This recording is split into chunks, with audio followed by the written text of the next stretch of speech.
Jake DeBrusk, the Boston Bruins player. He's pretty decent. Of those three first round picks, was actually the good one. Hasn't had a great past few seasons for the Bruins, and has requested a trade. Now, it doesn't look like it's going to happen right now because there's been COVID stuff going on with the Bruins AHL team. We know that they've also Brad Marchand got suspended for slew-footing Oliver Ekman-Larsson, which I don't know the last time he's actually been suspended, but I thought it was really funny. So they do need him, and he will play. But I think this was following him actually getting scratched. So, and apparently the interest has been nearly every team in the league. Dreger on Insider Trading mentioned a whole bunch of teams. I think both the Carolina's been in there, Edmonton's been in there. He mentioned Montreal, which I'm like, how in the world? Because they don't have a GM. I'd like to know how they were interested in him.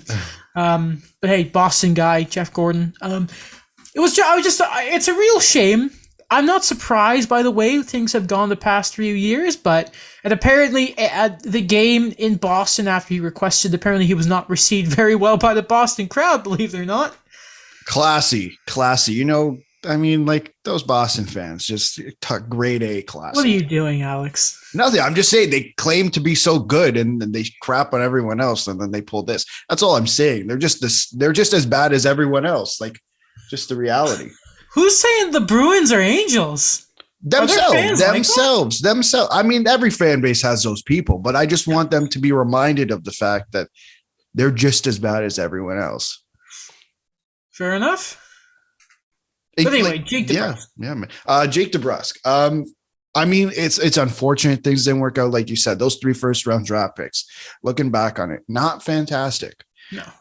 But there are some teams. I mean, I think when we were talking when it first came out, I picked the Oilers because he was born and raised in Edmonton. But I mean, again, it would be a good fit. We always talk about winger depth on that team, and would be nice. The Kyprios also said the Flames were interested, and I think that would make a lot of sense considering the way he can play, and I think that would work under Daryl Sutter. But whatever team he goes to, I think he will thrive in, just because sometimes players just need a fresh start. Like, things haven't worked for a couple of years, and fresh start might be good. I just hope wherever he is, they put him, like, he'll get some power play time and at least top 6 ice time so he can get his looks with the puck. That's one thing I worry about, is if he goes to Edmonton, and I've just thought of this off the top of my head, he's not playing with Connor probably. Because who's on that right now? It's him, Leon Draisaitl, and who's the third guy? Puljujarvi sometimes? Yeah, Puljujarvi. And then the second line's Nugget Hopkins. I know it's new, just don't judge me. Nugget Hopkins, Hyman, and probably Yamamoto? I will double check on Yamamoto, but yeah. Maybe he gets in there, and that's if you can put him with Nugget Hopkins and my dog's yelling because she's like, yeah, I like that idea. Maybe it is right. I'd like to know what their lines are like right this second from daily face-offs, and maybe give me 1 second here. I'm just pulling it up. Why is Elliot retweeting everything? Breaking. Tyler Bertuzzi has been placed on COVID-19 protocol. Oof. That's important because I think he's the only active NHLer who's not vaccinated, right? I believe so. I hope people don't rip him apart in the comments because they are. I mean, we can go check once we're done recording. Kyler Yamamoto is playing on that second line.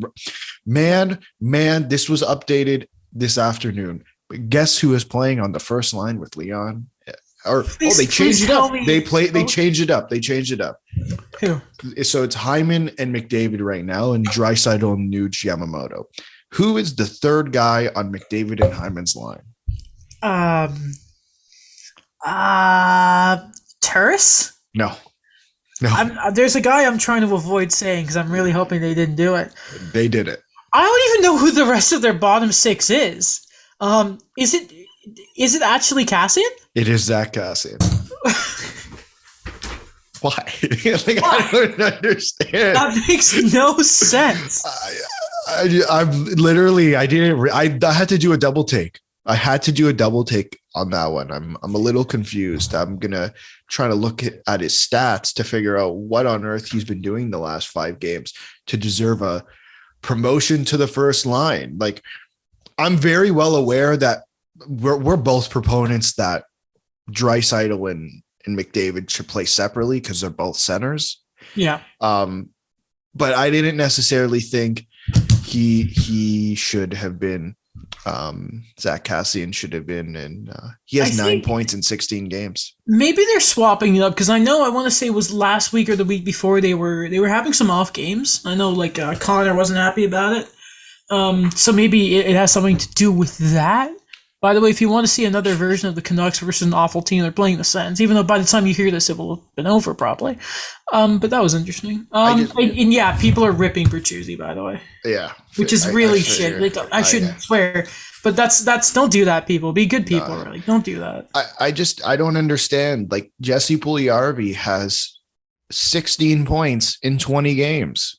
Like, what about who was it? Who did they get from Carolina that I really like? Warren Fogle. Try anyone up there except Cassian. I just don't understand. Hyman does everything Cassian does except better. Yeah, and he cannot see score. And I think like maybe putting Warren Fogle up there might not be the best, just for the sake of like him and Hyman might be playing a similar role.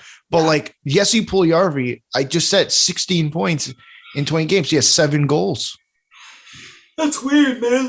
Whatever. They do whatever they want. I'm not going to complain. They're winning. Exactly.